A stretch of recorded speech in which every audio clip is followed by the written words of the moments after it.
दोस्तों, स्वागत है आपका एक नए वीडियो में। सामने जो आप एक छोटा सा घर देख रहे हैं, वैसे तो ये घर जो है काफ़ी विशाल है।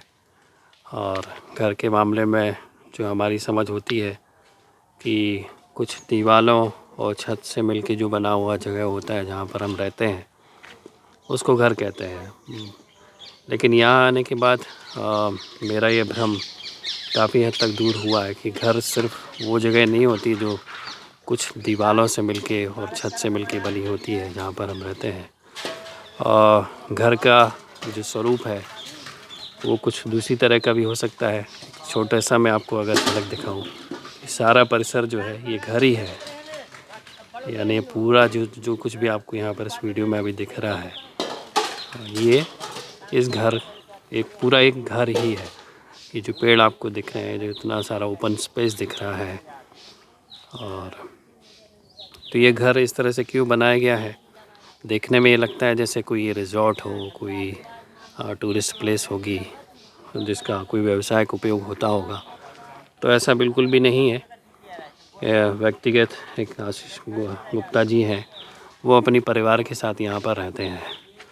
तो क्यों इतना बड़ा घर इन्होंने अपने ओपन स्पेस के साथ और विभिन्न कुछ आश्चर्यजनक चीज़ों के साथ बनाया है, वो हम समझेंगे।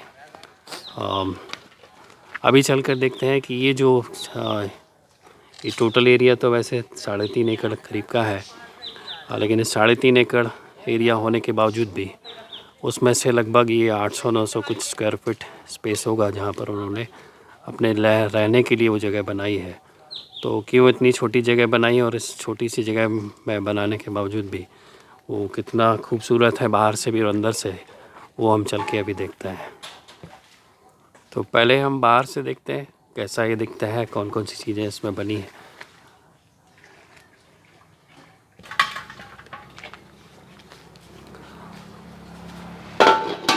ये स्टेप्स हैं ऊपर जाने के लिए और नीचे आने के लिए। और देखने में ये एंट्रेंस लग रहा है। वैसे तो एंट्रेंस इसका दो जगह से, एक तरफ तो यहाँ से भी एंट्रेंस है।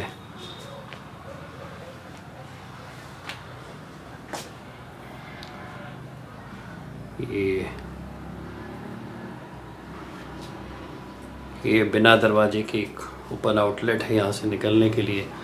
तो 3 दिशाओं से, 3 तरफ से, एक ये हो गया, दूसरा ये हो गया और तीसरा ये हो गया, यहाँ से निकलने के लिए और जाने के लिए। दरवाज़ा भी आप देखेंगे, आजकल ऐसे दरवाजे तो ना कोई बनाता है ना लगवाता है। इनको बनाने वाले कारीगर ही लगभग विलुप्त प्राय हो चुके हैं। तो ये दरवाजे और ऐसे अनेक दरवाजे हैं जो इनके भवन में इन्होंने लगाए हैं। ये चूँकि जैसे मैंने कहा कि आजकल कारीगर ही उपलब्ध नहीं है, तो जो गांव के लोग, जैसा कि अब देख ही रहे हैं, सब जगह लोग आधुनिक तरीके से सीमेंट और गिट्टी रेत के मकान बना रहे हैं। तो वैसे मकान में इस तरह के दरवाज़ों का प्रचलन लगभग ख़त्म हो गया है। तो गांव वालों ने जो दरवाजे निकाल दिए थे, उनसे ये दरवाजे इन्होंने ले लिए और इनका बहुत सुंदर सदुपयोग इन्होंने अपने भवन में और घर में किया है।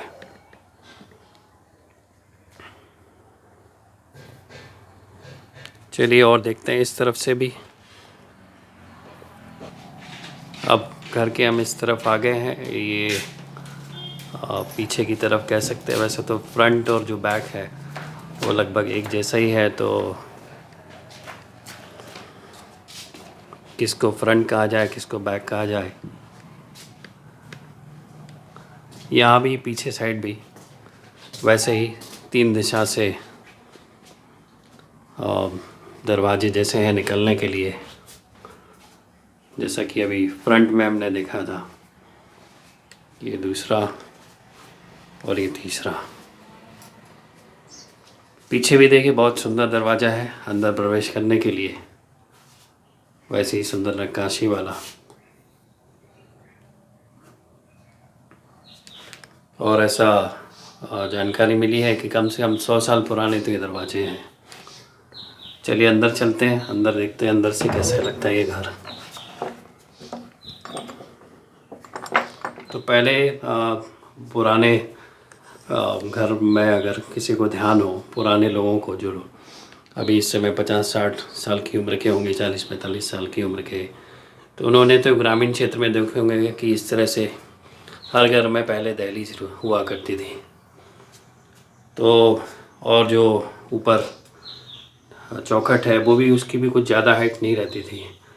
तो जब इस तरह के दरवाज़ों से अंदर प्रवेश किया जाता है या फिर बाहर निकला जाता है, तो हमको ऐसे अपना पैर उठा के, सर झुका के अंदर प्रवेश करना होता है या फिर बाहर जाना होता है।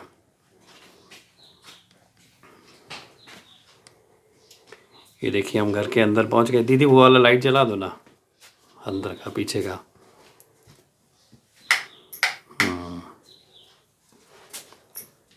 तो ऊपर ये हमने वीडियो में दिखाया था कि यहाँ की भारतीय पद्धति से बनी हुई जो रसोई है, भोजनालय है, वो कैसी है। तो ये हमने एक भाग दिखाया था, वो इसी छोटे से घर का हिस्सा है। ऊपर ये छत भी वैसे ही जैसे गांव में पहले बनते थे, कबेलू के कपड़े भी जिनको बोलते हैं। नीचे फर्श जो है आमतौर पर जैसे शहरों में हम सीमेंट का पक्का टाइल से लगा हुआ फर्श बनाते हैं, ये वाला फर्श जो है पूरा मिट्टी से बना है और उसको गोबर से लीपा जाता है। तो अभी मुझे, जैसे मैं खड़ा हूँ यहाँ पर, ठंड का पीक सीजन है अभी, दिसंबर की आज कौन सी तारीख है दीदी? 29 तारीख, 30 तारीख, हाँ। तो इस समय कितनी ठंड पड़ती है आम जब हम शहरों के घरों में होते हैं। ये यदि मैं अपने ही घर की बात करूं तो वहाँ लगभग 25-30 साल पहले जिस तरह के दानों का उपयोग करते थे, तो दाने हो या फिर पक्का फर्श हो या फिर टाइल्स डले हों, तो उन पर खड़े होने में कितना ठंडक महसूस होती है। लेकिन यहाँ आप देखेंगे, मैं अपने पैर दिखा रहा हूँ, ये दीदी भी ऐसे ही बिना चप्पल जूते के। तो ख़ास बात इस तरह के फ़र्श की ये है कि ये ठंड में गर्माहट देते हैं और गर्मी में ठंडक प्रदान करती है। यही मिट्टी की खासियत है। तो वही सोच के यहाँ पर मिट्टी का फर्श बनाया गया है। और हमारे लंबे समय में हम देखेंगे तो हमारे हेल्थ में भी काफ़ी हेल्प करते हैं इस तरह के फ़र्श। लगातार हम घर में, विशेषकर महिलाएं तो घर में ही रहती हैं, अपने 24 घंटे का अधिकतर समय वो घर पे ही बिताती हैं। तो ऐसे फ़र्श पे लगातार चलते रहने से हमारे पैर भी स्वस्थ रहते हैं, जोड़ों के दर्द की कभी परेशानी नहीं आती है। तो इन्हीं सारे पहलुओं को देखते हुए हमारे पूर्वजों ने, भारतीय जो हमारे आर्किटेक्ट रहे हैं, भवन निर्माता रहे हैं, उन्होंने कभी पक्के फर्श या टाइल्स जैसी चीज़ों की कल्पना नहीं की, क्योंकि वो किसी भी एंगल से हमारे लिए आवश्यक नहीं है। ना तो हमारे स्वास्थ्य के लिए अच्छे हैं और ना ही अगर उसको इकोनॉमिकली के देखें तो फर्श, पक्के फर्श और टाइल्स कितने महंगे होते हैं, हो जाते हैं। सिर्फ बाहरी चमक दमक के लिए वो अच्छे लगते हैं और इसके अलावा उन टाइल्स का कोई उपयोग नहीं। तो ये स्पेस है, एक छोटा सा स्पेस है, देखिए। और उस भाग में जो मैंने आपको दिखाया रसोई घर है, जहाँ खाना बन जाता है और खाने का सिस्टम यही है, यहीं बैठ के बिछा के खा लेते हैं। और जो बाहर का स्पेस अभी दिखाया था, वहाँ पर भी बैठ के खा लेते हैं। तो परंपरागत रूप से जैसी चौकी हम इस्तेमाल करते थे वैसी चौकी इस्तेमाल करते हैं और दरी या फिर टाट पट्टी बिछा के उस पर बैठ के भोजन ग्रहण करते हैं।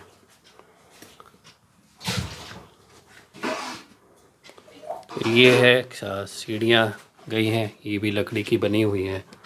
ऊपर इस जगह को पटोहा कहते हैं, वो भी एक छोटे से रूम जैसा है, वो भी चल के हम ऊपर देखेंगे अभी। और इस तरफ जो है ये बाथरूम है, बाथरूम खोल के अभी नहीं देखते हैं, अभी चलिए ऊपर चल के देखते हैं हम। दीदी ऊपर पटोहा में लाइट है का? हाँ, उतना ही चला था। हाँ, वहीं बोर्ड लगा है। हाँ,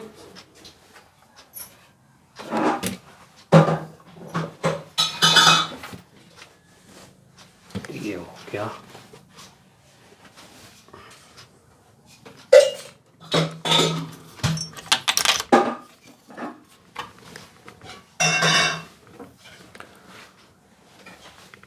ये पहुंच गए हम ऊपर।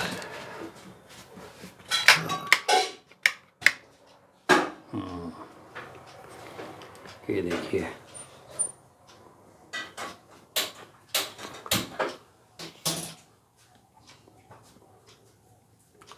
तो गर्मियों में यहाँ एसी कूलर की आवश्यकता नहीं होती। अगर होती तो यहाँ कहीं ना कहीं आपको एसी या कूलर रखे हुए दिख रहे होते। तो खाली एक पंखा है और इन कबेले की छत के होने से फ़ायदा ये है कि गर्मियों के दिनों में इसमें से हवा आती रहती है। और चूँकि ये मिट्टी के बने तो इतने गर्म भी नहीं होते हमारे आम छतों जैसे, जो सीमेंट और प्लास्टर की छत होती है। और उस वजह से ये घर जो है गर्मियों में गर्म नहीं होता है, ठंडक प्रदान करता है। यहाँ भी ऊपर पटोवा में, ये इसको समझने की भाषा में छत कह सकते हैं, छः जो ऊपर बना हुआ एक कमरा है, वहाँ पर भी ये मिट्टी का प्लास्टर है। और इस तरफ एक दरवाज़ा है कि हमको ओपन स्पेस में तो यहाँ से जाना हो।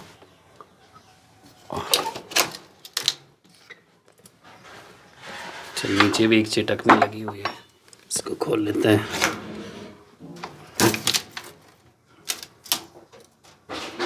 अच्छा, इधर भी है, पूरा खुलता है क्या?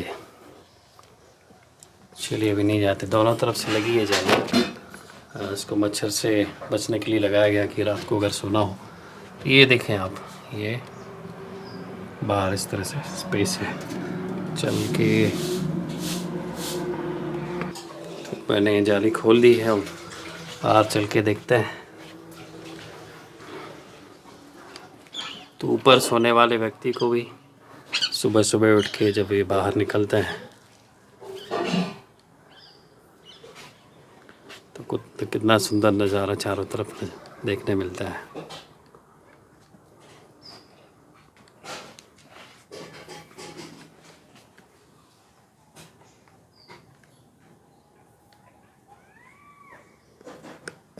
तो एक ऊपर बाहर निकलने के लिए ये वाला स्पेस है और ऐसा ही स्पेस दूसरी तरफ भी है, तो हम चल के देखते हैं।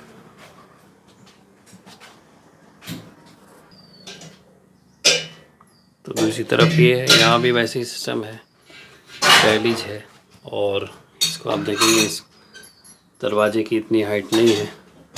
तो मैं अभी थोड़ी देर पहले मेंशन कर रहा था कि इस तरह की छोटी हाइट के दरवाजे और ये दहलीज क्यों बनाए जाते हैं। तो इसके पीछे का कारण ये है कि जब हम हर बार घर में प्रवेश करते हैं और बाहर निकलते हैं तो हमें बहुत संभल के निकलना होता है और संभल के प्रवेश करना होता है। तो इससे क्या होता है, हमारा इस शरीर में एक जो संयम कहा जाता है, वो संयम धीरे धीरे हमारे शरीर और हमारा मानस जो है, हमारा मन जो है, उस तरह से ढलना शुरू होता है। तो ऐसी अनेकों चीज़ें हैं जो भारतीय परंपरागत भवनों के निर्माण में और जीवन शैली में उनको शामिल किया गया, यही सोचकर कि कैसे बिना उस पर बहुत ज़्यादा ध्यान दिए व्यवहारिक रूप से कैसे वो हमारे जीवन में उतर सकती हैं, संयम जिसको कहते हैं। तो उसका एक उदाहरण भवन के निर्माण में इस तरह से डिज़ाइन किया गया था, जो अब पूरी तरह से चूँकि भवनों से गायब है तो हमारी जीवन शैली से भी वो गायब हो चुकी हैं। तो ये दिखाया मैंने आपको यहाँ का स्पेस। पीछे ये पहाड़ है, पहाड़ के ऊपर वहाँ शिव जी का मंदिर है। तो कॉस्ट वाइज भी इस तरह के घर काफ़ी सस्ते पड़ते हैं, हमारे हेल्थ के पॉइंट ऑफ व्यू से भी बहुत अच्छे होते हैं। एसी की ज़रूरत नहीं पड़ती है, वो कूलर की आवश्यकता नहीं होती है।